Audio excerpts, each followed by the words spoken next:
Jadi gue malam ini lagi bareng sama Om Kiting guys. Jadi seorang sinematografi ya. Sinematografi ya. Sinematografi. Om, lu sejauh ini sebagai seorang filmmaker udah ngapain aja dengan kamera lu, Om? Wah, many things sih. Banyak. Many things. Kita ngobrol-ngobrol aja ya sambil bawa mobil. Even gue udah pernah bercinta dengan kamera gue sendiri. Serius, Om. Itu orgasmnya tuh. Bentuknya tuh lebih ke pundi-pundi rupiah gitu. Kawin sama kamera, bro. Ya nggak gitu juga sih, maksudnya nggak literally bercinta gitu loh maksud gue. Gokil analoginya. Dulu ngawalinnya gimana ceritanya? Ya sebenarnya sih gak ada pilihan aja dulu. Gue sih keren sih, gue ngefans sama lu sebenarnya sejak gue pertama kali lihat dokumenter lu yang film Banda itu. Aduh, udah mau. Terus yang ke Sumba juga itu keren banget. Kenapa lu nggak tinggal di Inggris atau di Amerika? Ngapain di Indonesia? Yang pertama, bapak gue bukan Wayne Rooney. Iya. Om gue juga bukan Michael Owen. Nggak bener, bapak gue ya itulah. Tapi lu cinta kan sama negeri ini kan? Cinta dengan negerinya, alamnya, tapi tidak dengan aduh lah, tapi nih Apaan tuh? cinta dengan alamnya tapi tidak dengan sistemnya sih. Oke, itu keluhan masyarakat ya. Ya biasa. Nah, jadi apa yang mendasari Om Kiting pingin nge-explore keindahan Indonesia dan ngasih tahu ke masyarakat Indonesia bahwa sekeren itu loh negeri ini? Filosofinya sederhana ya. Apa tuh? Banyak orang yang traveling, banyak juga orang yang suka datang curhat setelah 3, 4, 5 tahun traveling. Mereka akan bilang, gue kok bosen ya traveling. Menurut gue simply karena apa yang mereka lakukan itu cuma untuk dirinya sendiri. Tapi once kita punya sesuatu senjata ya, di posisi ini ada gue kamera gitu ya. Ya ketika kita ngambil gambar dan kita ngelakuin sesuatu buat orang lain, ya memajukan daerah itu, mengenalkan daerah itu, artinya ada sesuatu yang kita lakukan untuk orang lain. Dan ketika kita sudah melakukan itu, buat gue nggak ada alasan sih kita untuk berhenti untuk traveling itu sendiri terus.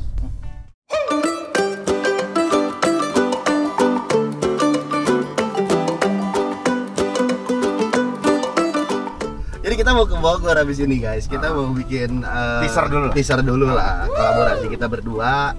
Kata Om Kiting tuh tadi jalannya tuh jelek banget bro, katanya nggak bisa dilewatin. Gue tes ya. Ada jalan tuh yang emang bisa dilewatin, ada yang kita buka jalur. Nah sekarang ini kita mau tes, kita buka jalur habis hujan dan jalan di sini tuh gila becek banget dan licin. Jadi ancamannya tuh kalau misalkan nggak bisa keluar dari hutan itu, ya kita bermalam di hutan. It's okay. Iya. Kita udah biasa 3 hari jalan di hutan. Gua udah bawa tenda kok di atas mobil. Enggak mas. Serius, tinggal gua buka dan yang lain paling tidur di bak, kita tidur di atas. Tenang, ada buat berdua. Daripada lo bercinta mulu sama kamera, mending sama gue. Lanjut. Ada pengalaman apa, ceritain dong Om selama lu jalan bikin film. Lu mungkin pernah ketemu hewan liar langsung di alam. Wah, kalau hewan liar banyak banget. Apa aja tuh? Ya jelas yang setting-settingan lu yang ya? paling goosebump itu paus sih. Itu paling goosebump gue. Lo pernah lihat paus? Ya, blue whale sih di Banda Neira itu. Wah itu gila sih, merinding sekujur tubuh kayak. First time gue ngeliat paus depan mata. Jaraknya kurang lebih 5-10 meter doang gitu, dan itu di tengah lautan luas. Karena memang kita chasing ya, bukan paus masuk ke dalam tengah-tengah kepulauan, tapi kita benar-benar chasing ke tengah laut Banda waktu itu. Dan laut Banda itu laut terdalam di Indonesia ya, kurang lebih 7.000 meter. So itu wah susah sih gue jelasin, tapi experience di sana tuh kayak damn, gue pengen ketemu sekali lagi. Kesana lagi gitu? Ya setidaknya paus lagi lah. Bisa kesana lagi kan? Oh, ikan lele, ikan betok. Ayo. Setuju ya guys, setuju komen guys. Om, kalau bikin dokumenter itu yang ribet apanya? In the end it's not about the destination, it's about with whom we go ya. Jadi kalau kalian berpikir perjalanan tempat tujuannya salah. Kan cuma 15 menit tuh tayangannya. No, it's not about that Om. Gua lebih ke filosofi perjalanannya dulu ya. Jadi kalau orang bicara perjalanan itu tentang tujuan, salah. Perjalanan itu tentang dengan siapanya gitu. Jadi nggak peduli lu mau sejauh mana, seindah apa tempat itu. Kalau lu bersama orang yang tepat, pastiin itu juga seru. Sangat menarik, serius. Berapa lama sih Om ngerjain dokumenter yang Banda apa yang itu? Wah kalau film mah serius Om? Nanya nih. Produksinya sih bisa 2 minggu sampai 1 bulan ya. Kalau Banda 2 minggu, Sumba itu Banda 1 bulan, Sumbanya 2 minggu. Tapi post produksinya itu bisa 6 sampai 8 bulan. editingnya? Iya, di editing itu. Karena clipping kita hampir 1 terabyte itu, footage sampai 1 terabyte dengan puluhan ribu. Jadi kita harus sortir satu persatu. Segitu susahnya bikinnya. Pengerjaan tim produksi berapa orang? Just myself. Hah? Cuman gua aja. Hah? Serius. Hutan yang cukup bersahabat dengan gua karena gua sering banget main kesini ya. Main kesini. Ini salah satu tuh, masih ada burung-burung liar bisa kelihatan tuh. Iya ya. Ini benar-benar wild tuh. Jarang banget ini. Ini ada burung. Di bawah loh itu. Iya. Coba bentar Om. Dia berhenti di bawah Om. Oh jalan tuh. Coba ke bawah lagi kok. Oh, ya. mau. Tablak namanya. Tablak. Itu dia nih. Lagi istirahat apa gimana? Kabur. Nah itu. Tapi dia friendly banget sih Om. Iya, dia friendly banget ya. Hewan-hewan liar yang hidup di sekitar sini. Jadi di sini habitat ular berbagai jenis ada. Termasuk king cobra. Kita sama-sama kenal dikit guys. Jangan masalah, santai. Ular king cobra kita kenal dikit guys. Oke, mantap sekali nih. Gue juga sering melakukan perilisan king cobra di ujung hutan ini. Makanya gue mau ngajakin lo ke sini. Sambil ngobrol-ngobrol. Itu apa ini namanya? Ini ospek macam apa guys? Tapi gue kan tadi kan sebelumnya izin ya, gue mau ngajakin lo ke dalam hutan, kita tes mobil sambil nge-vlog. Oke. Ya kan? Ini Fine. gue tayangin nggak apa-apa ya? Fine. Biar kita Jadi konten langsung guys. sama Om Giting, Iya. kita bikin podcast jalan-jalan aja. Jalan-jalan. Ya, jalan aja. ke hutan men. Ke hutan. Iya gitu. Jam berapa sekarang? Oh, malam lah udah gelap. Ini baru jam 7:30. Iya.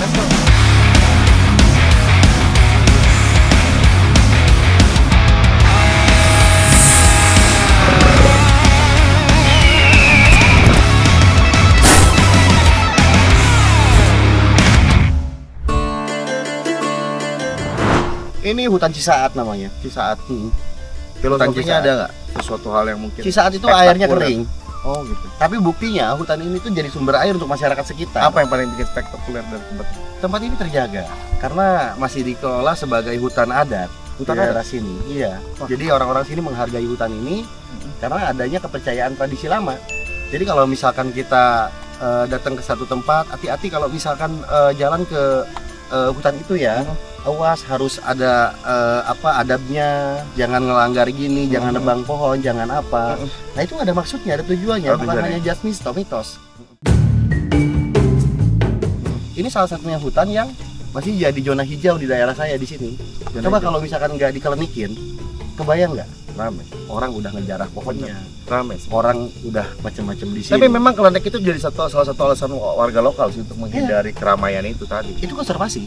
Itu konservasi. Konservasi kan upaya manusia untuk menjaga apa-apa yang berasal dari alam, termasuk Exactly. hutan dan isinya. Dan orang tua kita zaman dulu menggunakan itu untuk memberi pesan kepada anak cucunya agar tidak merusak alam, karena mereka itu tahu bahwa di alam ini bukan cuma ada hewan, tapi Banyak. ada juga tumbuhan, ada ekosistem, ada kepercayaan yang memang mereka anut gitu loh untuk melindungi alam itu agar memberi kebaikan kepada manusia. Kalau gue lebih percaya tentang koneksi sih ya, koneksi kita sama alam ya. Segala sesuatu hal yang kita lakukan baik ke alam, alam akan membalas kebaikan itu. Itu benar. Dan mungkin orang-orang yang sering terjun ke kayak gini tuh ada satu hal namanya yang muncul di dalam diri kita namanya intuisi ya. Intuisi itu satu bisikan yang menurut gue sendiri sih kata hati tapi lebih dalam lagi ya, lebih dalam lagi dari cuma sekedar kata hati. Mungkin gue bilangnya kesadaran tertinggi kali ya.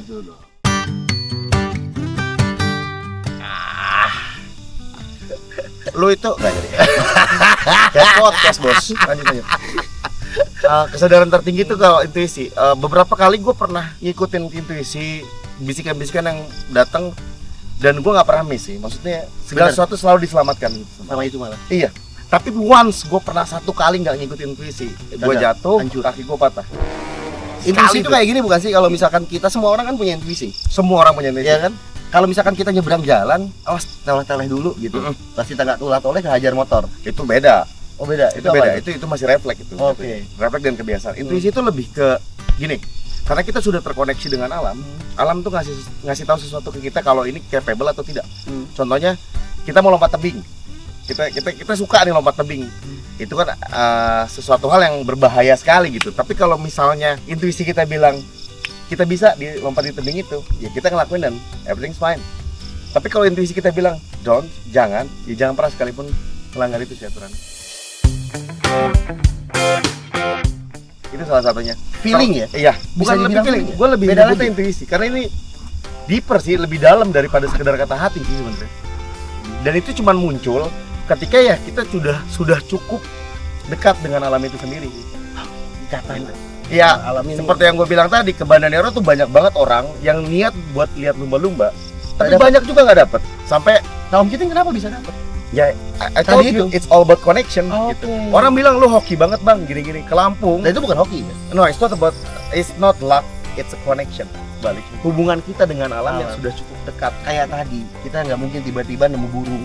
Itu salah satu baru masuk dan burungnya itu nggak kabur. Nah, yang dulu di situ. Mungkin kalau beberapa orang pendekatannya ke hal-hal klinik dan segala macam itu mungkin ada hal-hal lain yang dia pikirkan. Ya, tapi kalau buat gue pribadi, ya ini sambutan aja sih sebenarnya. Berarti kita ya memang direstui aja sama alam. Sepaham nih kita nih. Anjay. Kita sepaham.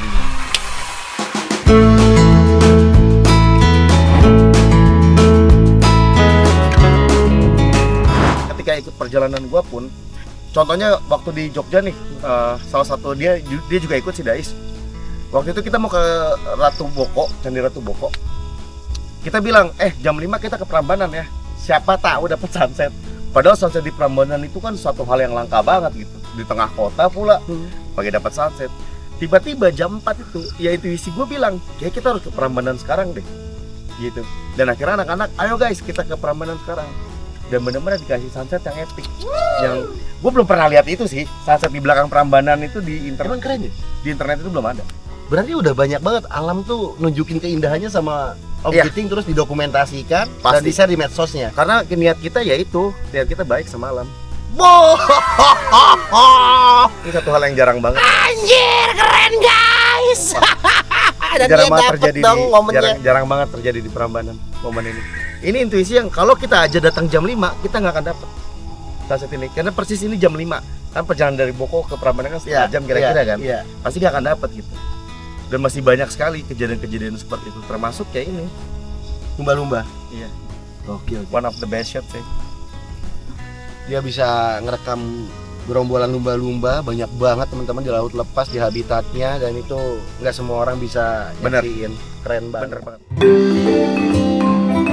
Jadi kalau misalkan kalian kepo nih dengan apa yang diceritain dari tadi tentang Om Kiting ini, kalian bisa langsung follow Instagramnya beliau nih di Q_Ting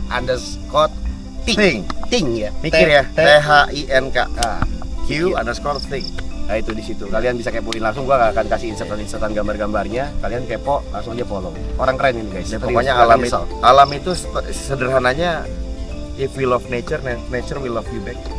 Kalau kita mencintai alam, alam akan mencintai balik gitu. Sama kayak kita mencintai seseorang dengan tulus, orang itu juga pasti akan mencintai kita. Termasuk tentang dunia langit ya. Kalau kita bahas dunia langit bakal panjang banget. Tapi gue juga tipikal orang yang suka stargazing kebetulan. Dan dunia astronomi itu salah satu hal yang menarik buat dibahas. Mungkin ya device-nya mahal sih untuk meneliti itu, tapi secara singkatnya coba deh kalian di bulan-bulan Mei sampai Oktober pergi ke satu tempat gelap dimanapun, ya mau gampang sih tengah laut ya, tiduran terus lihat ke langit, ada gugusan bintang, konstelasi itu, dan kalian cerna kalau kalian itu cuma makhluk sedebu itu, tapi kita bisa loh bermimpi besar, ngelakuin hal besar ya gitu. Jadi jangan pernah merasa diri kita kecil. Cukup ngerasa kita bukan siapa-siapa, tapi kita bukan berarti nggak boleh ngelakuin apa-apa. Kita juga harus tetap ngelakuin sesuatu. Karena disuruhnya juga kita menjelajahi alam ini ya. Iyalah, bukan merusak alam, tapi menjelajahi alam. Karena pada dasarnya manusia itu kan perintahnya bukan buat bekerja, buat belajar. Gue belum pernah ngedenger sesuatu ajaran dari agama atau apapun menyuruh manusia untuk bekerja ya, tapi belajar. Karena dengan belajar itu kita dapat banyak hal ya. Uang juga kita dapat, berkahnya kita dapat, koneksi kita dapat, teman kita dapat, everything sih. Banyak. Makanya gue selalu fokus bilang ke teman-teman, gak usah terlalu ngejar duit segitunya. Yang penting niat kita belajar dulu aja. Duit ngikut sendiri kok. Anjay. Walaupun tetap aja. Dapur mesti ngebul. Gitu. Tapi bener itu Om.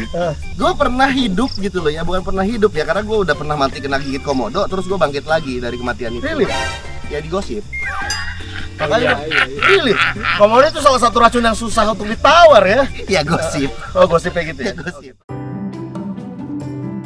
Sesusah-susahnya kita hidup, waktu itu gue ngerasain 6 tahun gue susah banget hidup sama istri, dan gue masih makan. Makan gue gak pernah kurang sih ngerasa. Gue Ya. selalu, ya itu tadi jangan Gue masih makan, berarti kan masih ada rezekinya. ada filosofinya berarti. Iya makanya. Kalau gue sih simple ya, jangan pernah takut gak makan. Karena Tuhan ngasih kita hidup, masa gak kasih kita Betul. makan? Itu doang. Cuma kadang kan yang kita egonya itu ada di sisinya tuh, orang tuh mau aja lebihnya kan. Manusia tuh mintanya kan lebih terus. Kurang bersyukur berarti. Ya itu kurang bersyukur. Apa Apa lagi? yang bakal Om Ari lakuin ke depan setelah ini? Kan lu udah banyak hal yang udah lu lakuin. Nextnya apa Om? I'm still doing what I love sih. Gue tetap ngelakuin hal yang gue cinta sih. Ya megang kamera, dokumentasi sesuatu, berbagi sama sesama itu aja. Karena ya hidup kita tuh kayak sebaik-baiknya manusia kan yang bermanfaat buat orang lain. Jadi itu aja jadi pedoman sih. Ini nggak? Keren. Ya, kita jangan terlalu sibuk.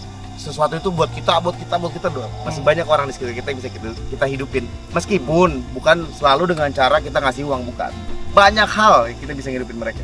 Dengan bikin mereka happy. Exactly. Jadi jangan terpaku kalau kalian ngerasa gua nggak punya duit untuk berbuat baik, itu salah men. Karena banyak hal yang kita bisa lakukan untuk orang lain tanpa uang sekalipun. Betul. Gitu. Tapi ingat pesan gua nih ya, satu nih. Kalau lu mau nyelamatin orang berenang, lu harus bisa berenang. Simpel Iyalah, benar. Simpel gitu.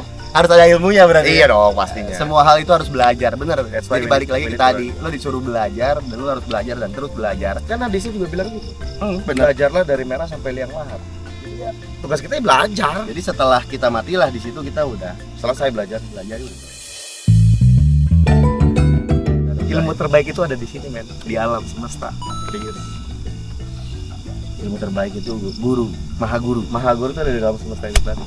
Ya kita banyak ambil filosofi sih dari berbagai pendekatan sebenarnya, budaya, agama dan segala macam. Tapi apapun itu pada akhirnya semua tentang koneksi tadi. It's all about connection. Ya nggak pada is. Bener. Ya gue agak sedikit gitu. Ya nggak mau manjit. By the way, gue mau bikin video sama Doi. Asik. Apa nih? Videonya apa nih? Bocorannya. Bocor aja, kasih bocoran. Simpelnya sih, gue pengen, Kreatifnya. ya gue pengen bikin style yang agak fresh lah di Indonesia dengan petualangan dari dia. Jadi karakter dia ada, karakter gue pun ada. Nggak ada yang dibuat sama sekali. Nah, ini harus ditungguin sama teman Panji dimanapun kalian berada ya. Cuman Kita- untuk gimananya, rahasia. itu masih Rahasia. Oke guys, jangan lupa follow terus kita di medsos kita masing-masing. Om Giting makasih banyak. Sukses selalu buat lo yang udah berbagi cerita hari ini. Alhamdulillah. Thank you banget. Semoga membawa berkah buat kita semua. Pengalamannya luar biasa, jadi ilmu yang luar biasa buat gue khususnya, buat yang nonton, buat teman-teman tim yang ikut hari ini. Thank you banget. Next kita jelajahi alam bersama dan kita bikin karya terbaik untuk mereka. Stay tune.